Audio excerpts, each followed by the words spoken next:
Salve, salve meus amigos! Estou mais uma vez aqui na Goblin TV com uma novidade. Hoje nós apresentaremos para vocês uma entrevista exclusiva e quem está aqui para essa entrevista é o nosso amigo Joshi da banda Bode Preto do Piauí. Uma das bandas de maior relevância no cenário underground extremo atual. O Bode Preto foi formado em 2009 e já tem diversos trabalhos na sua discografia. Vamos bater um papo agora com o nosso amigo Joshi. Mas antes da entrevista, eu vou pedir a vocês para aquele protocolo todo que vocês já conhecem, curta, compartilha, comenta aqui, dá uma força pra gente na nossa campanha que estamos fazendo para conquistar os nossos 10 mil inscritos aqui no canal, ok? E agora, Joshi e o Bode Preto para vocês.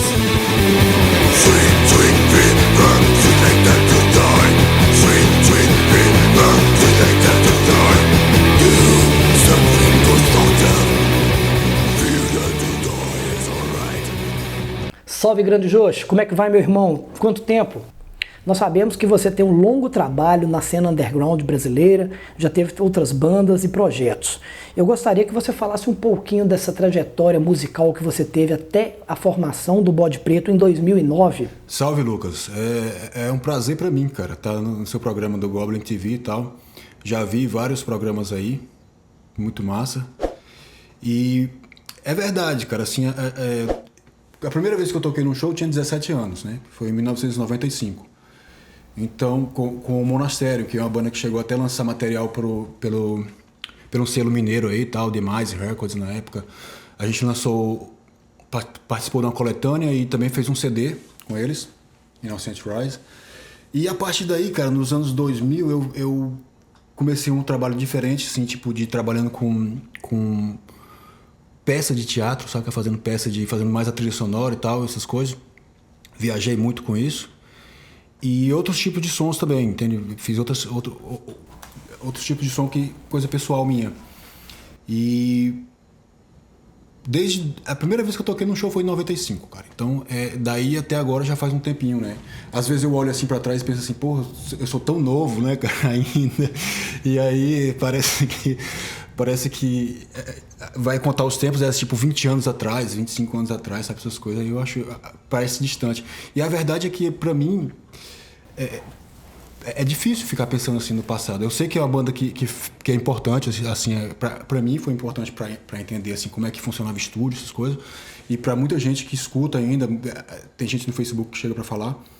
Mas pra mim, eu fico mais assim no presente, entende? Mas é verdade, tem um tempo já e tenho muito contato com o pessoal faz bastante tempo, assim, de diferentes lugares, né? Joshi, em 2009 você formou o Bode Preto e já em 2010 a banda lançou o EP Dark Night, que é um excelente EP. E teve uma repercussão muito boa dentro do cenário underground brasileiro e internacional.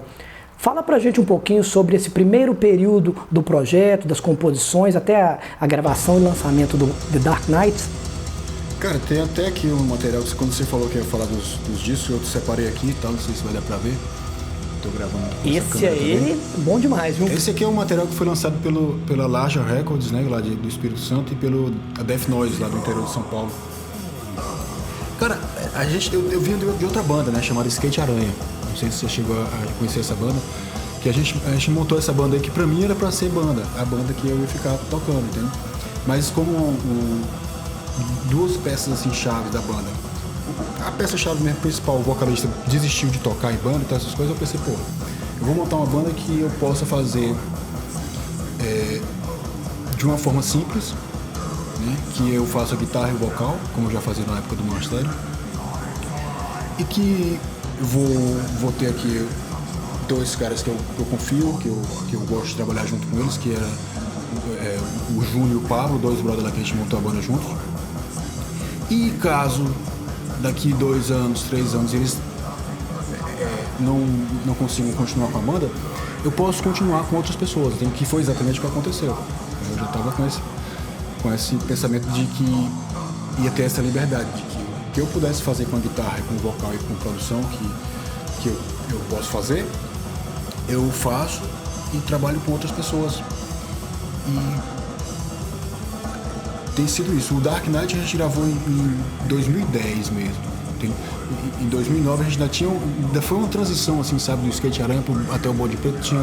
Teve uma banda chamada Soturnos Skull Crusher, que era pra ser até como uma influência, assim, como uma homenagem ao Igor Skull Crusher, né, cara, que eu gosto muito daquela batida lá do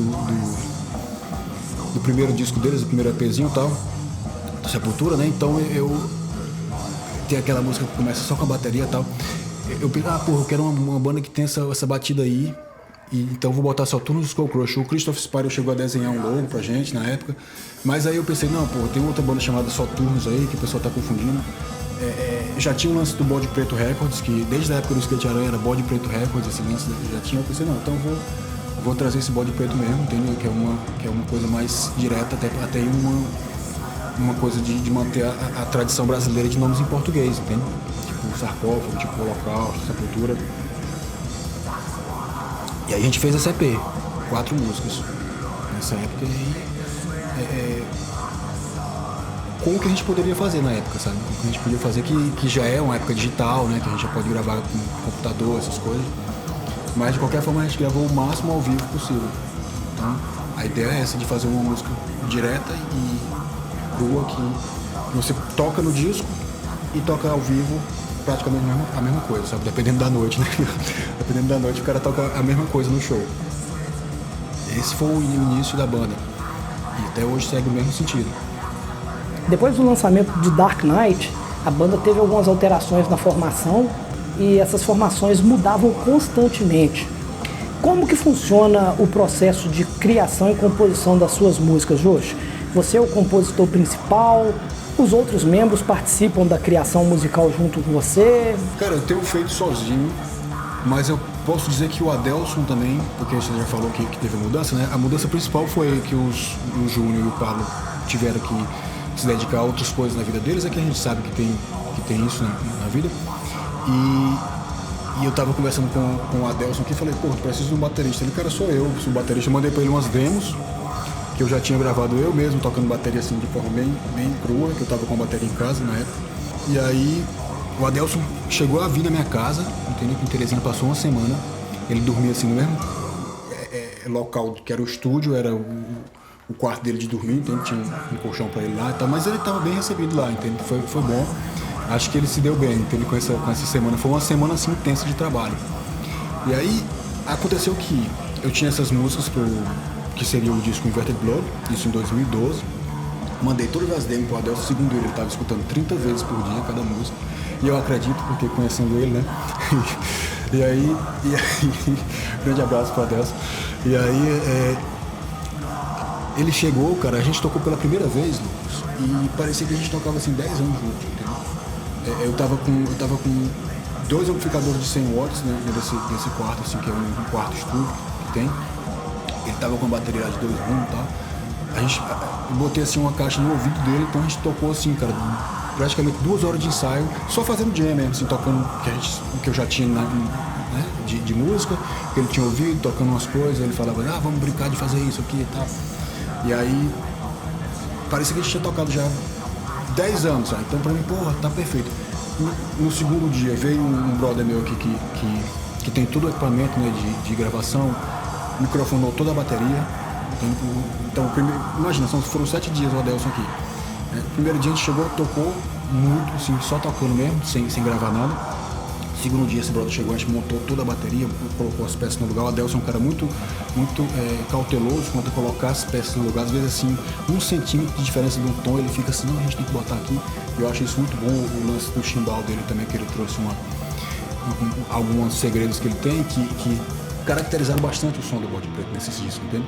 Então aí a gente tocou, e aí o Adelson teve a ideia assim, vamos fazer essas músicas, vamos fazer assim um pouco mais, tipo Samael, saca? Worship Hymn. Aí eu falei, não, vamos tocar o mais rápido que a gente conseguir. Aí ele falou assim, tipo Cachorro Louco. Eu falei, tipo Cachorro Louco. E aí a gente foi, né? Então, gravamos o Inverted Blood assim, 2 dias. Então a gente tinha a bateria montada para gravar em 4 dias, entendeu? Então nos outros 2 dias eu falei assim, Adelson, cara, a gente sabe o que a gente quer. A gente sabe como é o som do Bode Preto já. Então vamos ficar tocando aqui. E aí você grava aí a sua bateria e depois eu faço em cima, entendeu? Então aí já tem a ver com o Mystic Massacre, que eu finalizei as músicas do Inverted Blood, que já estavam prontas, já estavam estruturadas. Gravei tudo, o Fábio Jossi foi só, tal, não sei o quê. Eu acho que você vai falar depois. E o Adelson foi pro Rio. E um tempo depois, 3 anos depois, eu peguei as baterias daqueles 2 outros dias e compus as músicas do Mystic Massacre em cima da bateria. Então foi tudo feito dessa forma, entende? Do Mystic Massacre e do Dead Man Rise. Tudo com esses 7 dias do Adelson aqui em Teresina, entende? Então é uma forma de potencializar ao máximo aquele, tirar assim o suco da cana, né, cara, até o bagaço mesmo. Então, porque o material é muito rico, entende? O Adelson, ele até fala assim, cara, eu não toco brincando, e é verdade, ele não toca assim pra tirar uma brincadeira, ou ele toca a música mesmo, ou ele toca pra gravar. Então foi uma sorte muito grande, cara, assim, uma sorte e uma conexão, assim, uma sincronia de achar um baterista tão certeiro e tão cheio de conhecimento, né, cara, sobre o que é mesmo esse tipo de som que a gente gosta tanto, o que é essa. Porque pro cara diferenciar o que é um riff fudido do riff não fudido, não basta só ele ser músico, entende? Você sabe disso. Então ele tem uma coisa que vai além da arte, né, nessa questão. Então foi uma grande sorte, cara, de ter o Adelson para fazer esse. Porque você falou da composição, né? Eu faço as músicas, faço os riffs, faço as letras, mas a participação do Adelson com a bateria, eu posso dizer que ele tem assim, 40% de composição dele no Mystic Massacre e no Inverted Blood.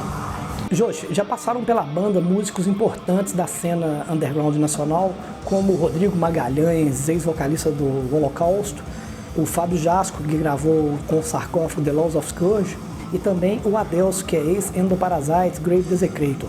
Como que tá a formação da banda nesse momento? Cara, atualmente a gente tem vários músicos que a gente pode tocar junto, entende?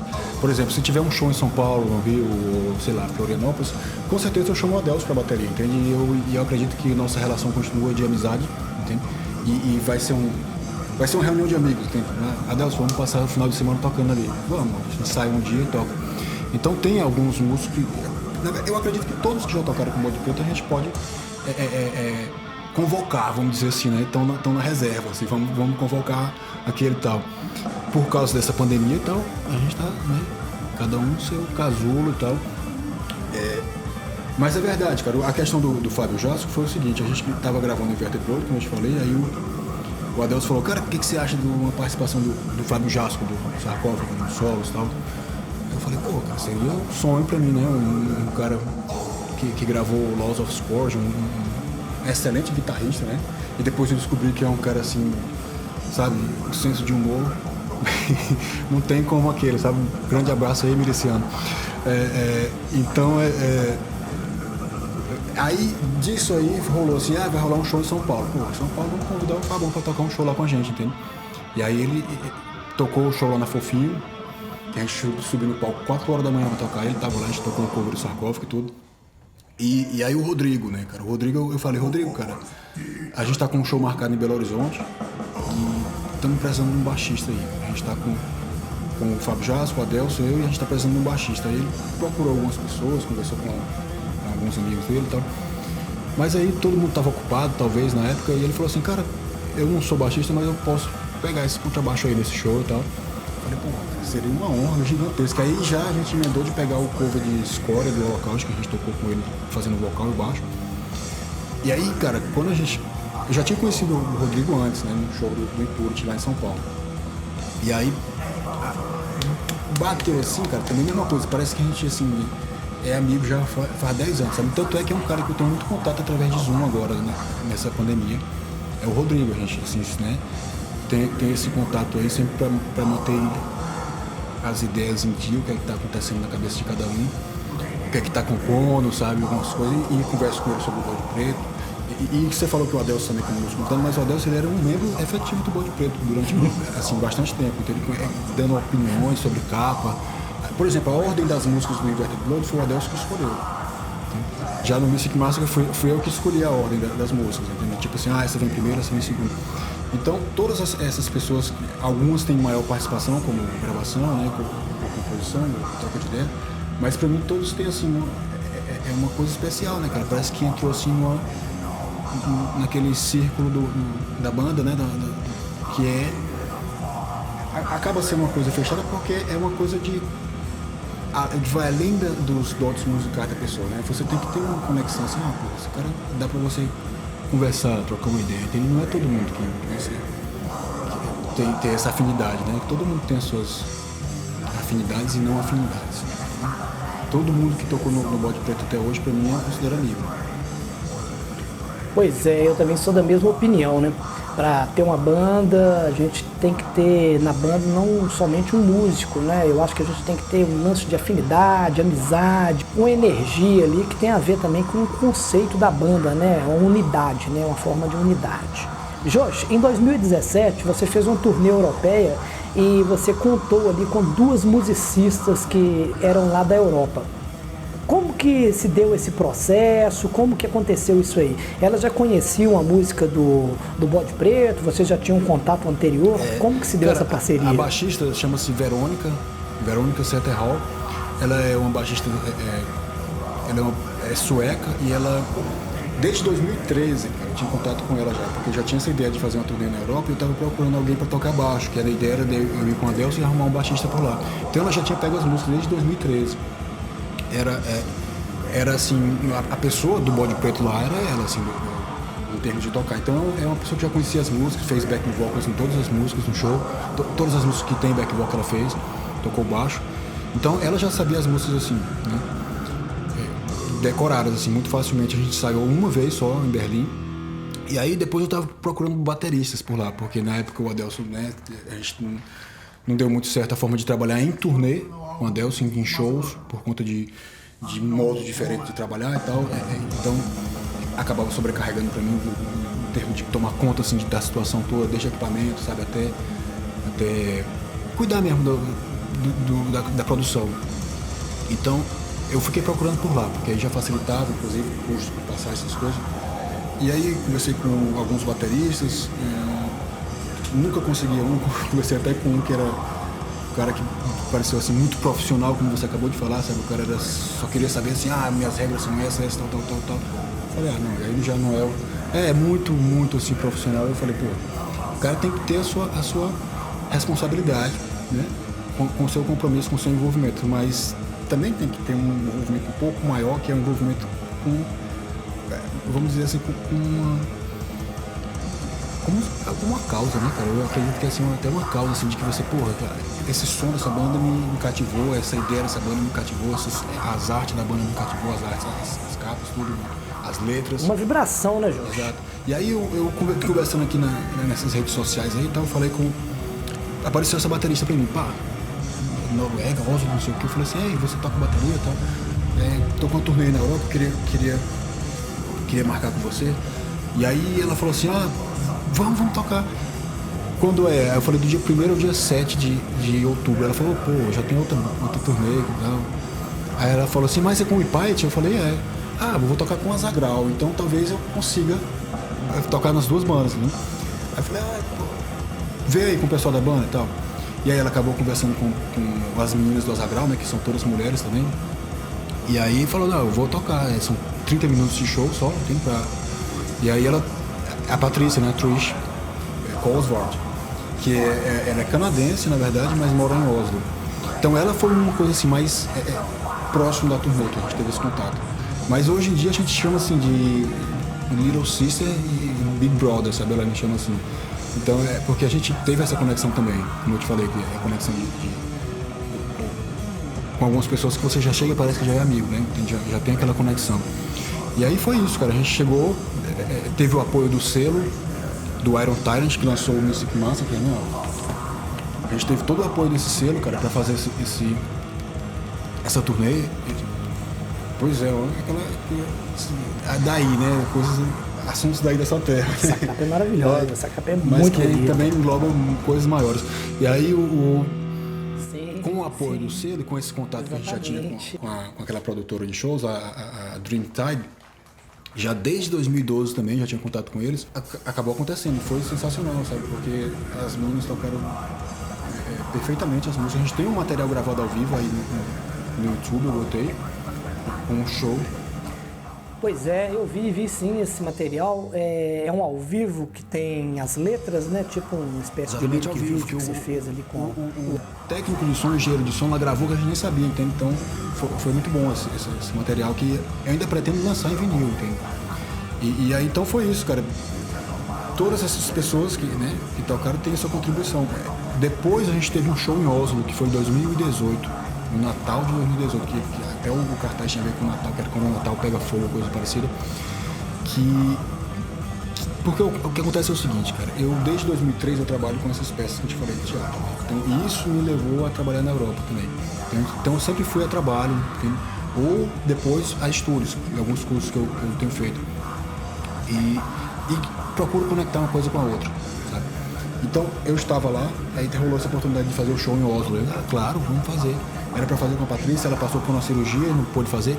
Ela imediatamente arrumou um outro baterista pra gente fazer, o Oyvind, que é um cara que já tocou com Aris Kingdom, sabe? Toca com essas bandas aí da Noruega e tal. Um cara muito tranquilo, juntamente com o Anders no baixo. A gente ensaiou na casa dele lá com um ensaio também. O esquema do Bode Preto é esse: a gente chega um dia antes, faz um ensaio, né? Com as meninas a gente ensaiou em Berlim. A gente chegou. A Patrícia, cara, que é a Trish, ela arrumou. Foi uma peça-chave lá que ela arrumava até um lugar pra gente ensaiar em Berlim, ela arrumou com as bandas dos amigos dela lá. E aí a gente chegou meio-dia para ensaiar no estúdio lá, que estava à nossa disposição. A gente tinha de meio-dia até meia-noite para ensaiar. A gente chegou meio-dia, ligou tudo e tal. Começamos a passar o som, passamos show algumas vezes e tal. Paramos para ir jantar, voltamos. E aí tocamos. Quando deu 11h30 da noite, cara, eu falei assim, pô, já tá bom, já tá, a voz aqui eu vou guardar mais pro show mesmo e tal. O que vocês acham? Ela falou, a Patrícia falou, a baterista. Cara, tá bom.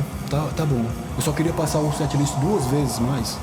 Aí eu fiquei assim, caralho, cara, a menina quer passar o setlist mais 2 vezes, sabe? 11h30 da noite. E passamos mais 2 vezes. Dessa vez já segurando a voz. Então, são ensaios assim, cara, super intensos, sabe? A gente chega um dia antes, faz ensaio. O pessoal que toca assim já é assim, macaco velho também, né, cara? Não é... Pensa assim muito no lance do Chuck Berry, né, cara? Que às vezes ele vai tocar num lugar, a banda tá lá, às vezes nem guitarra ele não levava, sabe? Ele já pegava a guitarra, eu quero uma Gibson e tal, já pegava. Então eu gosto muito desse esquema. Esse improviso, né, cara? Essa dinâmica, assim, de se virar nos 30, né? É muito legal isso. Porque é o seguinte, cara, as músicas são certeiras, ali já tem a estrutura certa, sabe? A guitarra eu sei o que é que eu uso, é uma guitarra quase não tem efeito, então não tem muito segredo, é só chegar e tocar. Josh, eu já considero o Inverted Blood e o Mystic Massacre alguns clássicos do metal extremo brasileiro. Você já tem algum lançamento em vista? Cara, você falar pra mim assim que esses discos são... Você falar pra mim que esses discos são clássicos, cara, aqui, pra mim é assim, só tenho a agradecer, sabe? Porque eu acabo ficando assim, na minha aqui, eu não tenho muita ideia de como as pessoas veem as coisas. Mas pra mim é uma grande honra, cara, isso aí, ouvir isso aí, porque pra mim quando você fala de clássico do metal extremo nacional, vamos dizer, metal porrada, eu penso o quê? Eu penso no Wicca, né, do Mystify, eu penso no Lamb's Fury, lá do Impurity, penso no INRI, do Sarcófago, o Campo de Extermínio, essas bandas que a gente conhece, né, que quem sabe conhece. Mas o que acontece com esses discos aqui é que teve muito trabalho antes, né, cara? Muito trabalho antes, assim. Eu tive no mínimo uns 15 anos, sabe? De aprender a produção, de aprender a trabalhar até com parte gráfica, sabe, cara? Que eu não sabia trabalhar com parte gráfica, mas eu tive que aprender porque o que eu sentia é que quando a gente trabalhava com as outras bandas, quando passava para esse estágio, por exemplo, da produção, vamos chegar no estúdio, pessoas que tinham interesse em ajudar a banda a ter o seu som, mas parece que não tinha a compreensão completa do que era o som. Então a produção, ao invés de aumentar aquela característica da banda, acabava transformando um pouco em outra coisa. E você sabe que uma aproximação não é o que é, né? Uma aproximação é uma aproximação do que é, né? Um melaço não é um mel, né? Então tem toda essa coisa. Então a parte da parte gráfica também eu tive que aprender a trabalhar, sabe? E pra mim é uma grande honra de ter esses discos que eu vejo assim como uma coisa que eles foram construídos em cima de uma fundação, de um baldrame bem reforçado, entende? Por exemplo, no Mystic Massacre, cara, eu queria fazer as letras do encarte feitas à mão, sabe? Então, eu contactei o Juma, que era baterista do Genocídio, né, para fazer isso, que hoje em dia é tatuador, se dedica mais a tatuagem e tal, que é um artista sensacional que fazia as capas do Genocídio e tal, por quê? Porque eu queria trazer essa coisa assim de que, olha, lembra como é que é aquele negócio de fazer assim, sem ser uma coisa retrô, né, porque é bonitinho ali no museu, mas porque, para trazer aquele elemento Juma para esse disco, entende? Então, esses discos eles foram feitos assim, desde o som do bumbo, da bateria, do som da caixa, da microfonação, da posição do microfone, até a letra, até a capa, sabe, até a matiz da cor da capa, eu botei bastante trabalho nisso. Então, eu entendo que eles são uma construção que tem uma fundação firme, sabe? Por isso é que eu sinto assim, essa honra e até uma sorte, né, cara, de poder estar nessa era de que eu posso mexer aqui no computador e fazer isso, que não preciso de ter aquele todo trabalho na gráfica, de litografia para fazer, porque, né, seria demais para mim pra fazer tudo isso. E aí nessa era digital eu consigo fazer essas produções de até chegar mixar o disco. Eu não mixo ainda, sabe, eu faço toda a edição e mando para um cara fazer, entende? Cara, em 2016 a gente foi tocar no Sul. A gente fez uma mini turnê no Sul. Foram 2 shows em Florianópolis e 2 shows em São Leopoldo, na Embaixada do Rock, né? Que foram muito bons, inclusive esses shows. Tem um vídeo aí dele todo marcado, um vídeo completo na Embaixada do Rock lá em São Leopoldo. Que já foi com outra formação, só para completar, foi eu, o Adelson e o Andrei no baixo, que era baixista do Antichrist Hooligans. E nessa época a gente ficou uma semana entre os shows, né, de Florianópolis e São Leopoldo. Nesse tempo a gente ficou num estúdio lá em Florianópolis, que era a pousada, já era o estúdio do Leão lá em Florianópolis, na Praia dos Ingleses. E aí a gente gravou 4 horas, cara, de bateria, aquele esquema que eu já te falei do Mystic Massacre, sabe? Então eu tenho aqui todo esse material salvo em alguns HDs e tenho 10 músicas já praticamente prontas de gravação e tudo. Ainda faltam algumas letras, alguns solos de guitarra, algumas coisas, e depois mandar para mixar e masterizar. Já tenho até uma ideia de capa aí, de título, mas eu vou segurar porque essas coisas mudam tanto, sabe? Ainda vou trocar muita ideia com o Adelson ainda antes de fazer isso, porque ele continua sendo um cara assim que a gente tem um momento criativo, sabe? Mas a previsão desse ano, 2021, sair um disco cheio aí do Bode Preto, talvez um single também antes, alguma coisa, sei lá, talvez até um cover, que eu tenho tocado uns covers aí, mas essa é a ideia para esse ano. Então é um trabalho que já está em construção, já tem um tempo, né? E em breve a gente vai ter aí um novo lançamento do Bode Preto, isso é muito bom.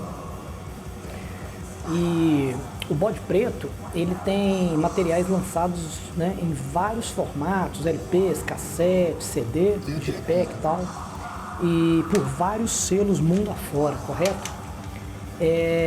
Como que funciona isso aí? Você mesmo que gerencia os direitos da banda, você que distribui esses direitos, como que funciona esse processo seu?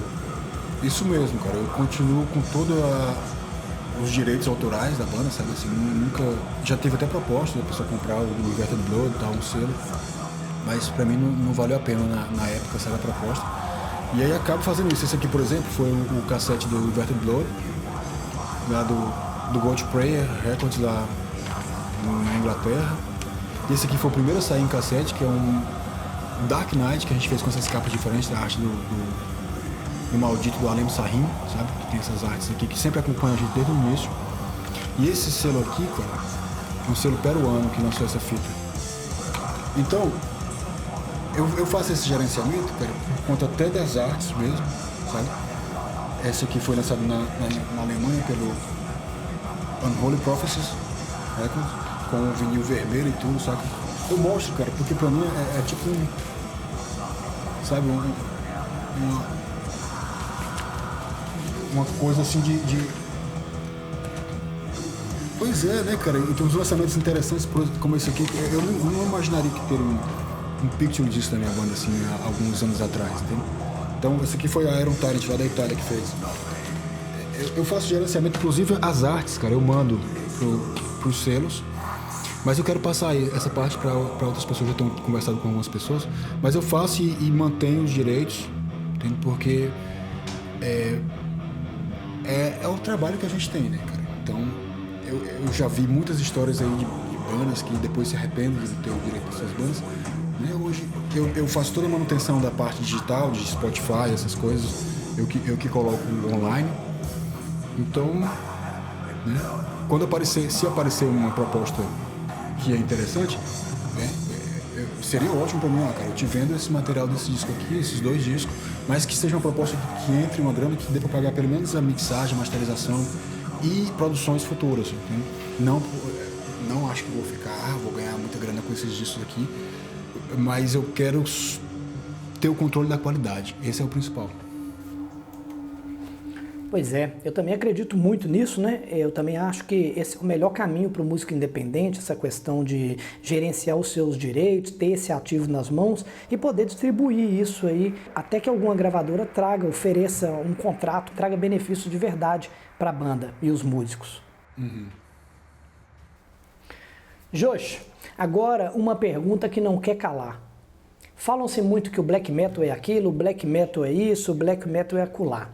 Para você e para o Bode Preto, o que o black metal significa? Cara, se você fala black metal para mim, eu já penso assim, Bathory, sabe? Penso em Hellhammer, entende? E obviamente eu estou ciente de todas essas bandas que tem da segunda geração lá, tal, inclusive da Noruega, mas para mim significa você fazer uma coisa que é verdadeira para você. Entende?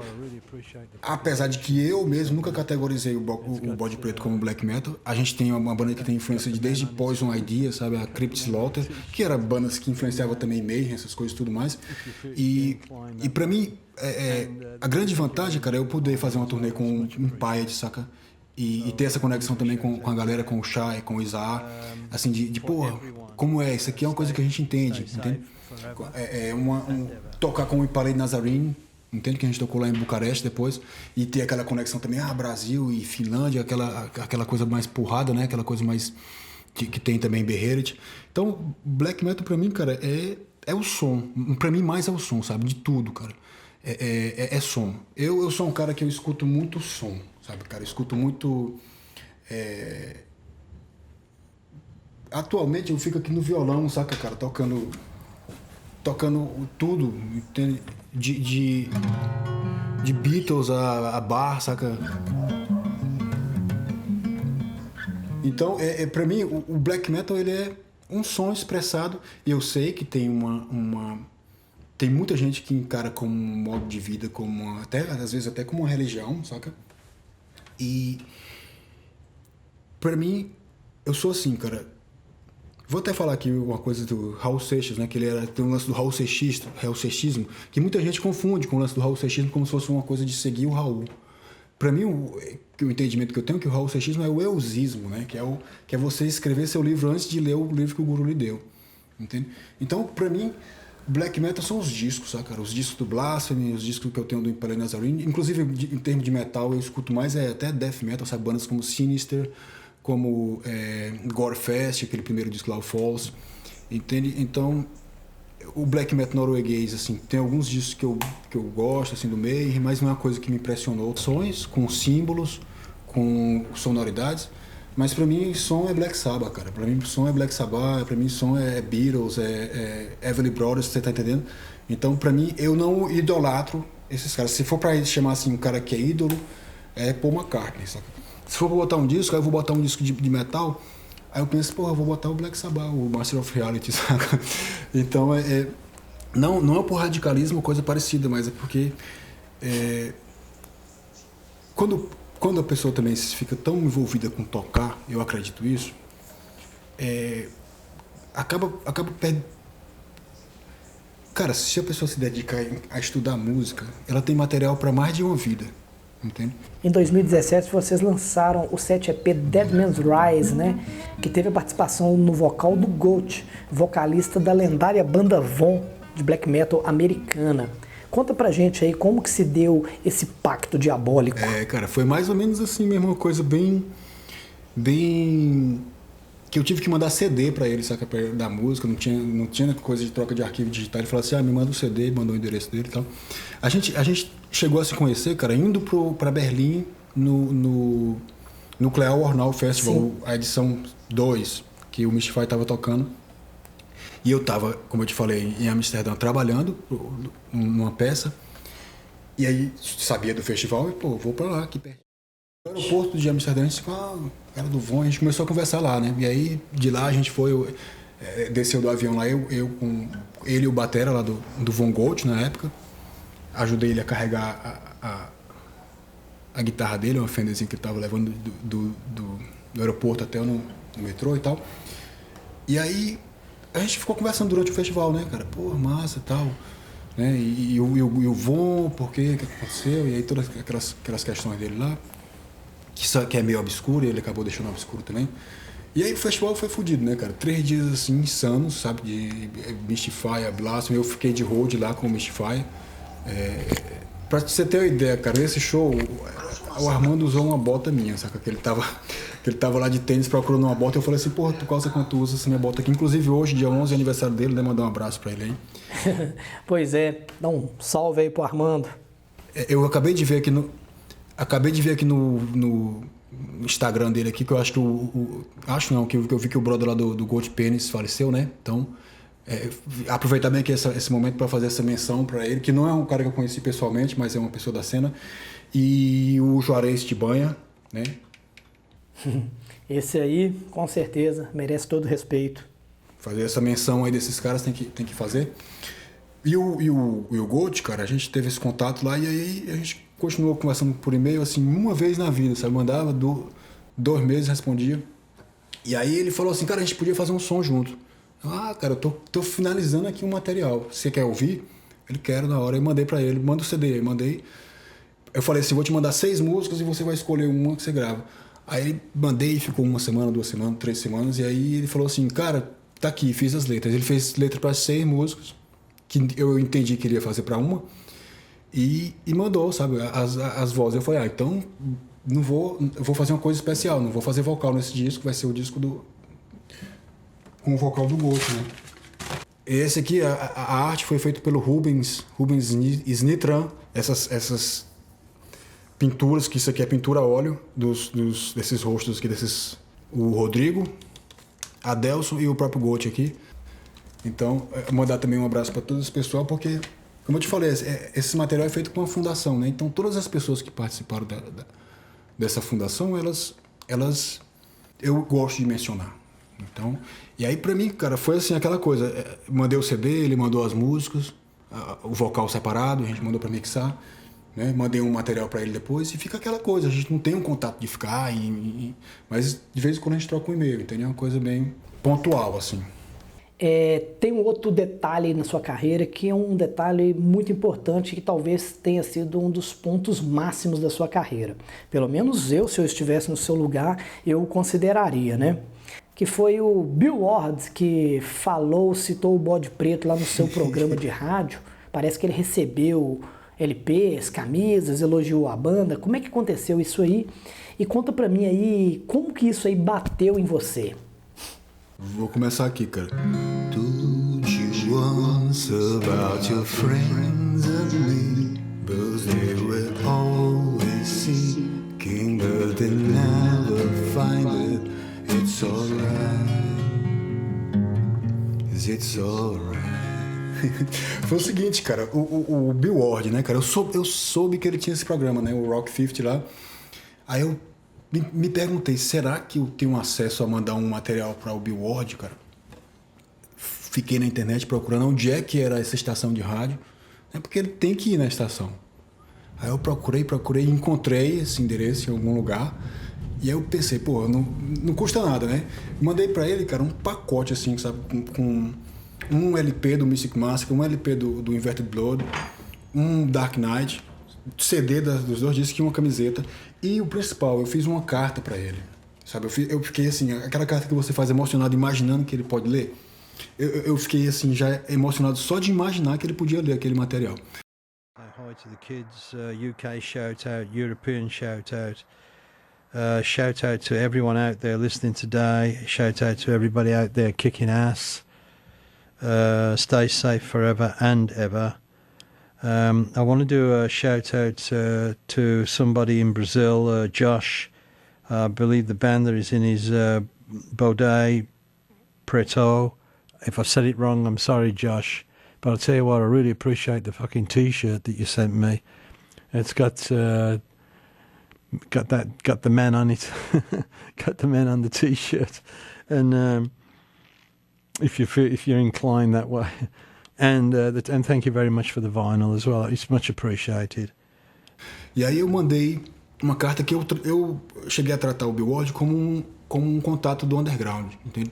Eu falei pra ele, cara, aqui no Brasil tem essas bandas tal, tem um brother que tocou com a gente do Holocausto, que é uma banda dos anos 80, tem uma banda Impurity de Minas Gerais, entende? Tem banda Mystify, tem banda Sarcófago, não sei o que, tem, né? Tipo, foda eu não demais, falava banda Sarcófago, mas eu falava, tem essas bandas, tem Sarcófago, tem mais que Sepultura aqui, sabe? Então eu fiz como se você trocar uma carta com um cara underground mesmo, né, cara? Tipo, olha, aí coloquei o selo do Bode Preto lá, que é inclusive o selo que foi desenhado pelo Márcio Blasphemator. Márcio, grande abraço. Botei como um selo assim na carta, sabe? Então fiz uma carta grande. E eu falei uma coisa pra ele, cara, que foi até assim que o meu entendimento de som, né, que é como se a gente desenhasse esculturas no ar, entende? Por quê?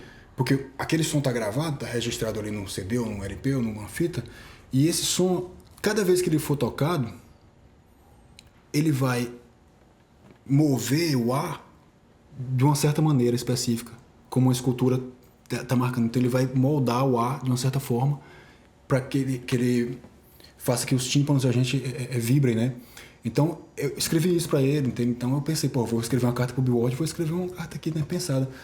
E aí deu assim uns 2, 3 meses depois, ele viu um vídeo dele, né, que eu sempre ficava acompanhando, vai ter o vídeo do programa.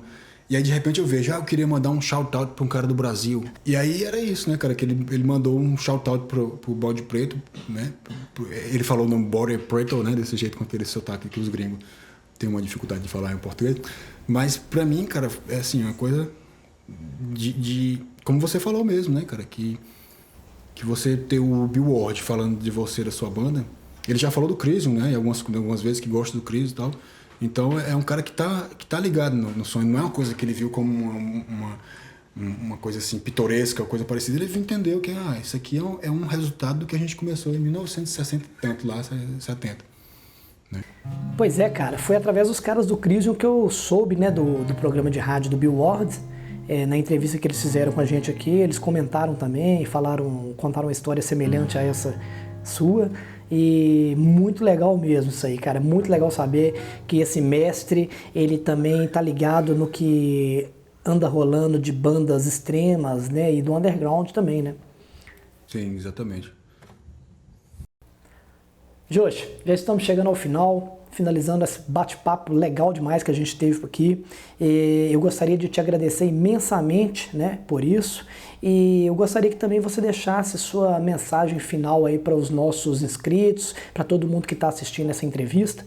Eu desejo a você tudo de melhor na sua carreira, que o Bode Preto continue fazendo esses excelentes trabalhos que eles têm nos apresentado durante esses tempos e que voltem os shows para que a gente possa voltar a movimentar a cena. Muito obrigado, Josh. Nossa, cara, só tenho a agradecer por esse espaço aqui pro Bode Preto, né? Que além de falar de mim, aqui das pessoas, que a gente está falando do Bode Preto, está falando do metal, do underground. A mensagem, cara, que eu posso passar é que cada um busque o seu caminho, sabe? Cada um busque o seu caminho, observe o que pode aprender com outras pessoas que já fizeram algumas coisas que às vezes deram certo, às vezes não deram tão certo, mas sem ser uma cópia, né? Sem querer copiar, porque cada pessoa tem uma característica própria, né? Então, como é que a pessoa vai querer seguir o caminho de outro? Entende?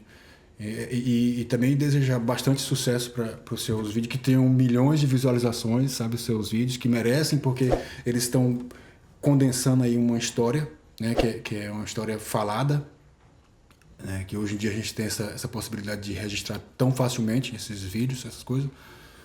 E que aproveitem as ferramentas que se tem em mão hoje em dia. Porque a ferramenta em si, um celular, um computador, ela não é o vilão, né? Ela é uma ferramenta que você pode utilizar para escrever a pessoa pode escrever um livro, né, cara? Um celular pode gravar um disco no celular ou coisa parecida.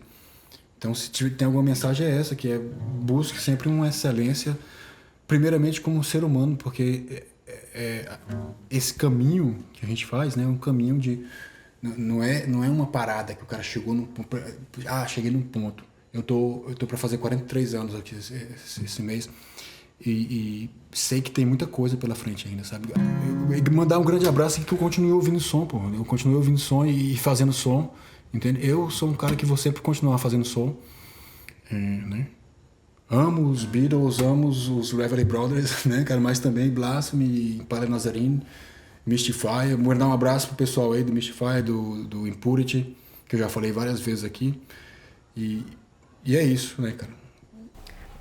É isso aí, meu camarada. Um grande abraço. E para você que está aqui até agora curtindo essa entrevista, não deixe de compartilhar, curtir e enviar para o WhatsApp do seu amigo que você sabe que gosta dessa banda. Deixa aqui também nos comentários as bandas, os artistas que você gostaria que nós entrevistássemos. Um grande abraço para todo mundo e até a próxima.